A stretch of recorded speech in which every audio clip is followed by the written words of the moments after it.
গত পর্বে আমরা দেখেছিলাম দুষ্টু ডাইনি হিড়িম্বি মানুষকে শিকার বানানোর জন্য তাল বাগানের রাস্তায় অনেক তাল বিছিয়ে রাখে।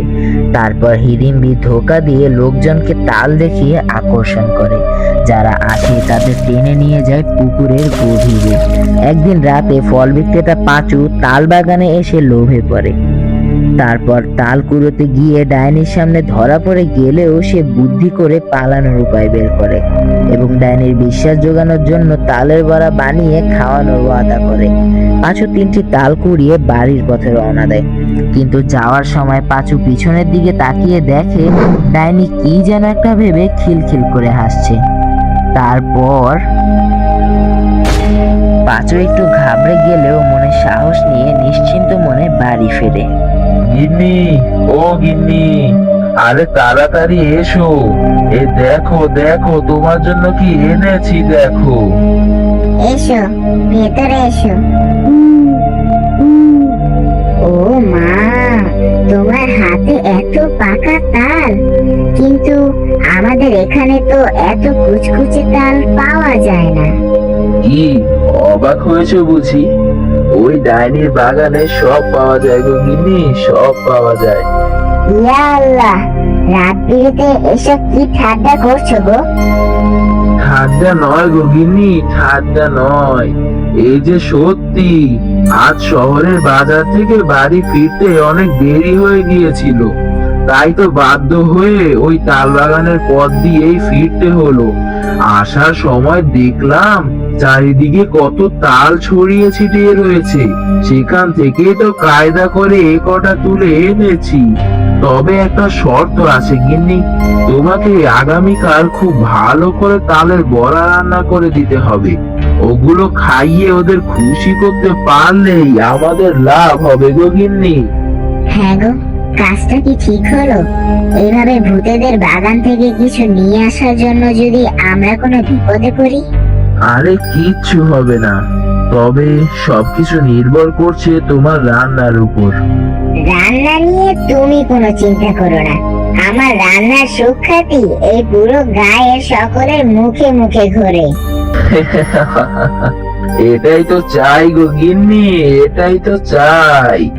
এবারে এসো, হাত মুখ ধুয়ে খেয়ে দিয়ে শুয়ে পড়ো। পাঁচু সেই দিনের মতন রাতে ঘুমিয়ে পড়ল।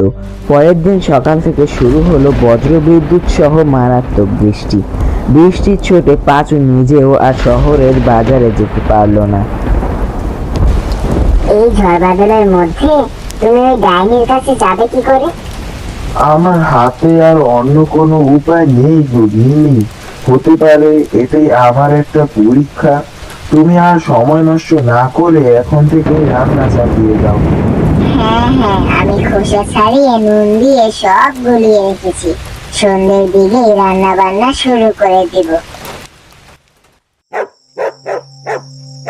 পাঁচুর গিন্নি খুব মনোযোগ সহকারে রান্না বান্না করে চলেছে, আর ওদিকে হিড়িম্বি মনে মনে চক্রান্ত করে যাচ্ছে। আজকে যদি ওই মানুষের বউ মজা মজা তালের বড়া খাইয়ে আমাকে খুশি করতে পারে, তাহলে তো আমি ওর স্বামীকে মেরে খেতে পারবো না। আর একবার যখন মানুষের স্বাদ পেয়েছি, সেই স্বাদ তো আর ভুলতেও পারবো না। একটা বুদ্ধি পেয়েছি, এই তাল গাছটা দূরের কথা, এটা তালের বড়াগুলো নিয়ে এই তাল বাগানেই ঢুকতে পারবে না।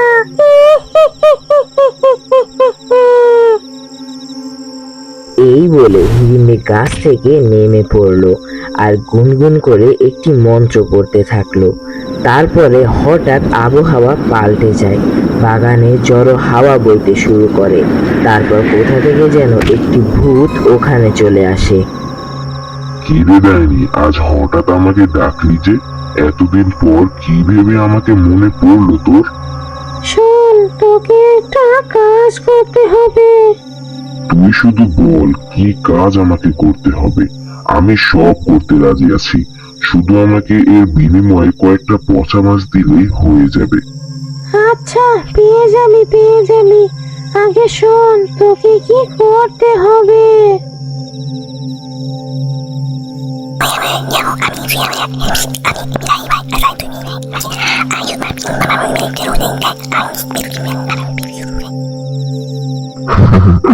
আচ্ছা ঠিক আছে, তাহলে আমি এখনই যাই।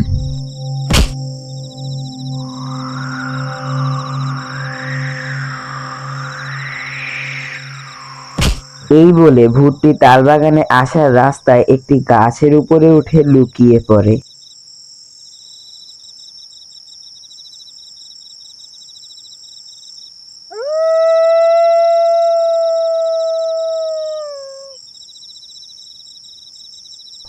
হা হা হা, গিন্নি, কি সুন্দর গন্ধ বেরিয়েছে গো।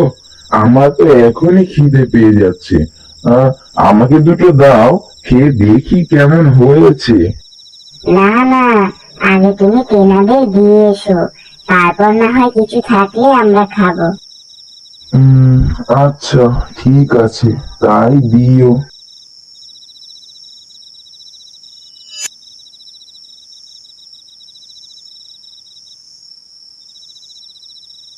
পাঁচু এক বাটি তালের বড়া নিয়ে ডাইনির তাল বাগানের উদ্দেশ্যে রওনা দেয়।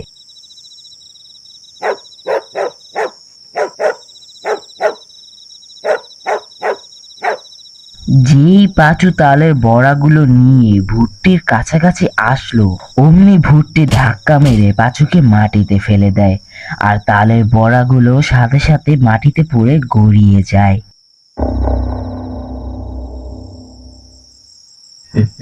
কি হলো? সবগুলো তালের বড়া তো মাটিতে পড়ে গেল। এখন কি হবে? আমি যদি খালি হাতে যাই তাহলে তো ডাইনি আমাকে ছাড়বে না। থাক, এই বড়াগুলোই কুড়িয়ে নিয়ে যাই, ডাইনি কিছুতেই বুঝতে পারবে না। পাঁচু তালের বড়াগুলো কুড়াতে শুরু করলো, আর ওইদিকে ভুট্টি ঝোপের আড়াল থেকে পাঁচু সব কথা শুনে হিড়িম্বির কাছে উড়ে যায় আর সব ঘটনা খুলে বলে। হিড়িম্বি এইসব শুনে রেগে লাল হয়ে যায়। কি হলো, তুই এভাবে রেগে গেলি কেন? রাখবো না তো কি করবো? ওই বেটা আমাকে ময়লা তালের বড়া খাইয়ে বোকা বানাতে চাইছে। ওর কি মনে হয় ও বেঁচে যাবে? আজকে আসুক বেটা, ওকে এখানেই পুঁতে দেব। আচ্ছা তা না হয় করিস, কিন্তু আগে আমার পচা মাছগুলো দে। আরে বেটা, পেয়ে যাবি, সময় হলেই দিয়ে দেব। এখন ভাগ তো, এমনি আমার মাথাটা গরম হয়ে গেছে।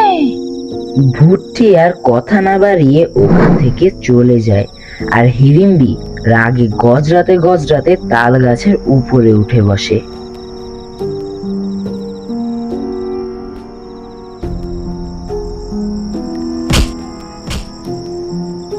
কিছুক্ষণ পর পাঁচু হিড়িম্বির তাল বাগানে প্রবেশ করলো আর হিড়িম্বিকে ডাকতে থাকলো। এই দেখো, আমি তোমার জন্য তালের বড়া এনেছি। তাড়াতাড়ি গাছ থেকে নিচে নামো আর খেয়ে বলো কেমন হয়েছে। হিড়িম্বি রেগে মেগে গাছ থেকে নামলো আর পাঁচুকে কিছু না বলে তালের বড়া খেতে শুরু করলো। কিন্তু মুখে মাটির কাকড় আর বালি লাগতেই উফ, এ কি খাইয়ে দিলি রে? আমাকে ঠকাবি? এখন তোকে ছাড়বো না আমি। হিড়িম্বি পাঁচুকে মারার জন্য অগ্রসর হতেই পাঁচু জোরে একটি তাল ছুঁড়ে মারলো হিড়িম্বির মাথায়। হিড়িম্বির মাথা ফেটে রক্ত ঝরে পড়ে, কিন্তু মুহূর্তেই হিড়িম্বির মাথাটা আবার আগের মতন হয়ে যায়। হিড়িম্বি দাঁত বের করে হাসতে শুরু করলো। ওরে হাঁদারাম, এইভাবে আমি মরবো নাকি?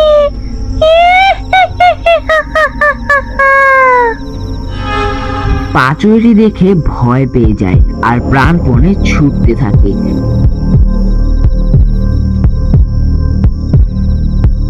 পাঁচু দৌড়াতে দৌড়াতে তার বাড়ির মধ্যে প্রবেশ করলো। সৌভাগ্যবশত পাঁচুর বাড়ি আগে থেকেই হুজুররা বন্ধ করে রেখেছিল, তাই ডাইনি আর পাঁচুর বাড়ির ভেতরে ঢুকতে পারলো না। আজকের মতো ছেড়ে দিলাম তোকে, তবে তুই ভাবিস না যে তুই বেঁচে যাবি। তুই কোথাও পালাতে পারবি না, তোর শেষ আমি দেখে নেব। এই বলে হিড়িম্বি ওখান থেকে চলে যায়। পাঁচু ভয়ে ভয়ে বিছানায় উঠে ঘুমিয়ে পড়ে। পাঁচু ঘুম থেকে উঠে দেখে সে ডাইনির তাল বাগানে এসে পড়েছে। তাল গাছের গোড়ায় তাকিয়ে দেখে অনেকগুলো মাছের কাঁটা পড়ে আছে, আর তার চারিপাশে পড়ে আছে নরকঙ্কালের মাথা। আমি এখানে কি করে আসলাম?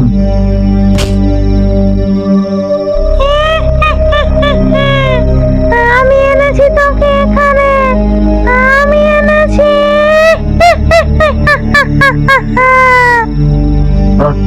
আমাকে মেরো না, মেরো না আমাকে, দয়া করে আমাকে আরেকটা সুযোগ দাও। আমি এবার খুব ভালো করে তালের বড়া বানিয়ে আনবো। দোহাই লাগি তোমার, তুমি আমাকে ছেড়ে দাও। কিন্তু আমি তো এখন আর তালের বড়া খেতে চাই না, আমি তো এখন শুধু তোর মাথাটা চিবিয়ে খেতে চাই।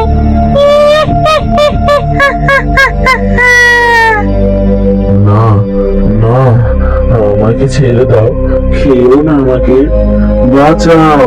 কে কোথায় আছো, আমাকে বাঁচাও। চুপ কর, চুপ কর তুই, এখানে কেউ নেই, আর তোকে আমার হাত থেকে কেউ বাঁচাতে পারবে না।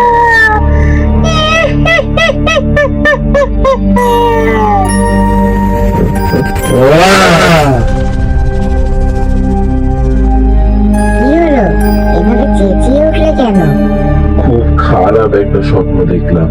ওই ডাইনি তো স্বপ্নের মধ্যেও আমার পিছু ছাড়ছে না। আমি এখন কি করি গো গিন্নি? তুমি একটা কাজ করো, আমাদের উত্তর পাড়ায় একজন খুব বড় তান্ত্রিক থাকেন, তুমি কালকে সকালে ওনার কাছে যাও, দেখবে কোনো না কোনো উপায় নিশ্চয়ই পাওয়া যাবে। আচ্ছা ঠিক আছে। পাঁচু ও তার গিন্নি কথা বলছিল, সেই সময় শুরু হয় ভূতেদের উৎপাত।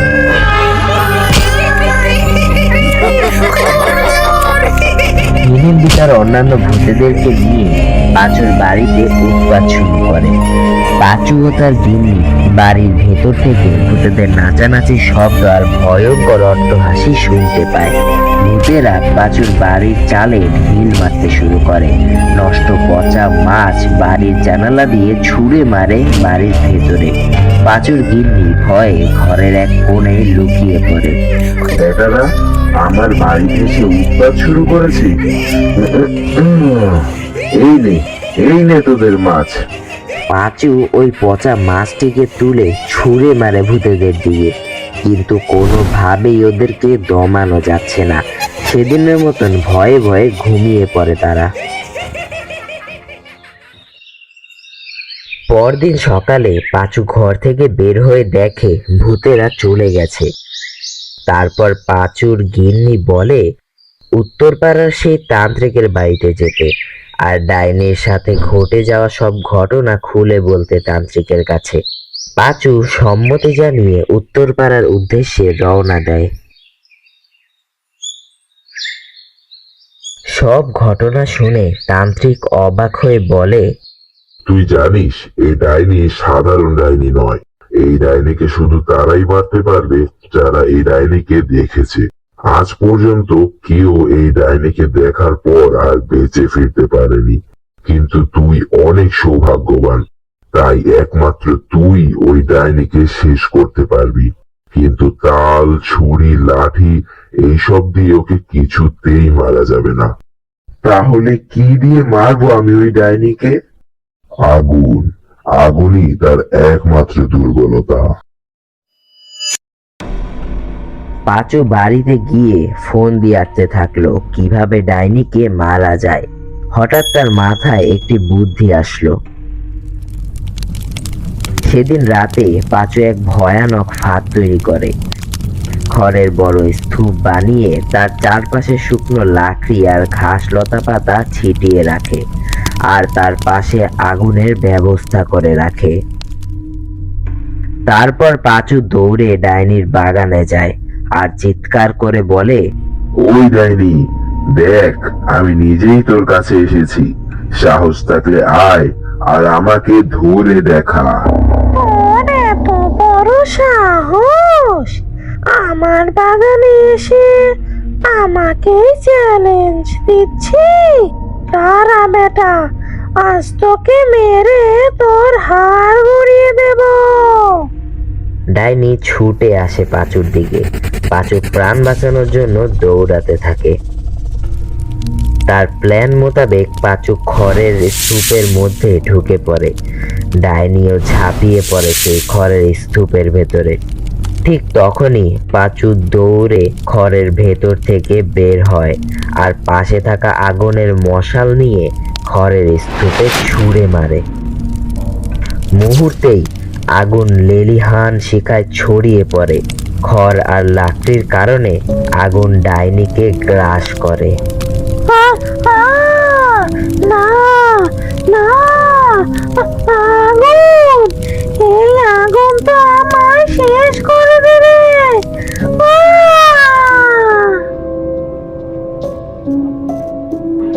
ডাইনির হাড় গলে যায় আর শরীর ছাই হয়ে ধুলোয় মিশে যায়। পাঁচু হাঁপ ছেড়ে বাঁচল। তার মন খুশিতে নেচে উঠল। তারপর থেকে গ্রামের সবাই আবার ওই তাল বাগান থেকে নিশ্চিন্ত মনে তাল পাড়তে থাকে। বন্ধুরা, ওই ডাইনিটাকে তো মেরে ফেললাম, কিন্তু তোমাদের যদি এই ভিডিওটি ভালো লাগে তাহলে একটি লাইক করে দাও। আর তোমরা যদি এরকম আরো মজার মজার কার্টুন দেখতে চাও তাহলে সাবস্ক্রাইব করে বেল আইকনটি ক্লিক করো। বাই বাই বন্ধুরা।